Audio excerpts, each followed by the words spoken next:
have the privilege to read a statement from Professor Noam Chomsky. Professor Chomsky is in the Department of Linguistics and Philosophy at the Massachusetts Institute of Technology and is the author of more than 100 books on linguistics, philosophy, and politics, including Hopes and Prospects, Masters of Mankind, Rogue States, Hegemony or Survival, and many others. In the West, some of the most important information about Iraq remains either ignored or unspoken. The real reason for the US invasion of Iraq, surely, is that Iraq has the second largest oil reserves in the world, very cheap to exploit, and is at the heart of the world's major hydrocarbon resources. The issue is not access to those resources, but control of them, and for the energy corporations, profit. As Vice President Dick Cheney observed, control over energy resources provides tools of intimidation or blackmail, in the hands of others, that is.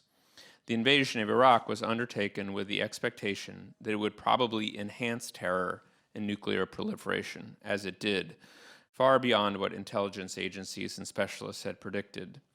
In an analysis of quasi-official data, terrorism specialist Peter Bergen, Paul Cruikshank, found that the Iraq effect, the consequences of the Iraq invasion, was a 7-fold increase in terror, hardly a slight effect. The Iraqi insurgency was created by the brutality of the US invasion and occupation, which was, in fact, one of the most astonishing failures in military history. A few months after the invasion, I met a highly experienced senior physician with one of the leading relief organizations who has served in some of the worst parts of the world. He had just returned briefly from Baghdad, where he was trying to reestablish medical facilities, but was unable to do so because of the incompetence of the Coalition Provisional Authority. He told me he had never seen such a combination of arrogance, ignorance, and incompetence, referring to the Pentagon civilians in charge. The major and crucial point overlooked is the judgment of Nuremberg, declaring that aggression is the supreme international crime, differing only from other crimes in that it contains within itself the accumulated evil of the whole. Until at least this is recognized, all other discussion is merely footnotes, and shameful ones. That Iraq is a land of wreck and ruin is not in question. There should be no longer any need to review the facts in any detail. The British polling agency Opinion Research Business estimated the number of extra deaths resulting from the war to be 1.03 million. That's excluding Karbala and Anbar provinces, 2 of the worst regions. Whether that is correct or the true numbers are much lower, as some claim, there's no doubt that the toll is horrendous. One of the most dedicated and informed journalists immersed in the shocking tragedy, Nir Rosen, published an epitaph entitled The Death of Iraq. He wrote that Iraq has been killed, never to rise again. The American occupation has been more disastrous than that of the Mongols who sacked Baghdad in the 13th century, a common perception among Iraqis as well. The US-led sanctions also took a brutal toll, as did Washington's strong support for Saddam Hussein through the period of his worst atrocities in the 1980s. When he was so admired in Washington that his most shocking crimes, the murderous slaughter of Kurds, were denied by the Reagan administration and congressional protests were blocked. Well after Iraq's war with Iran, the United States continued to support Saddam Hussein, even to expedite his development of weapons of mass destruction.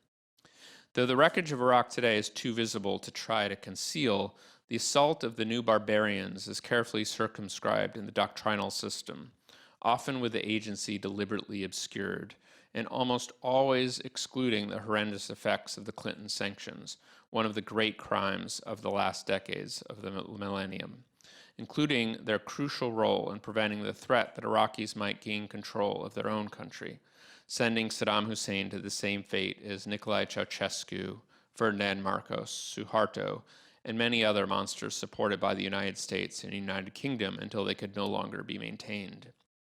Information about the effect of the sanctions is hardly lacking, in particular about the humanitarian phase of the sanctions regime, the Oil for Food program, initiated when the early impact became so shocking that UN Ambassador Madeleine Albright had to mumble on TV that the price was worth it, whatever the parents of hundreds of thousands of dead Iraqi children might think.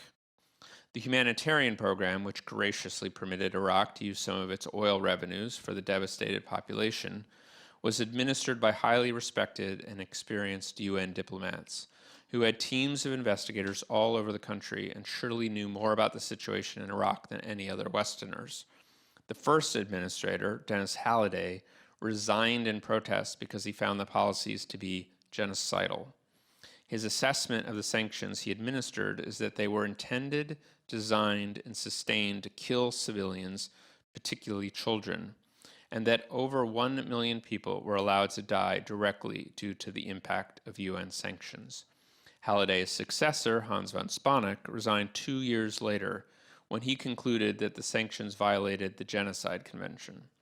The Clinton administration barred him from providing information about the impact of the Security Council, which was technically responsible. As Albright's spokesperson James Rubin explained, this man in Baghdad is paid to work, not to speak.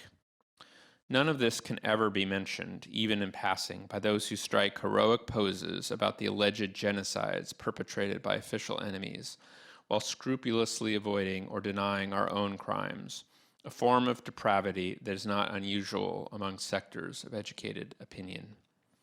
The assessments by Halliday and von Spanek add considerable weight to the judgment by the very knowledgeable correspondent Jonathan Steele, referring to the invasion and its aftermath, on the, quote, appalling horror of what has become the greatest humanitarian catastrophe in the world, undertaken primarily to secure access to the country's oil reserves and to send a message of dominance across the region.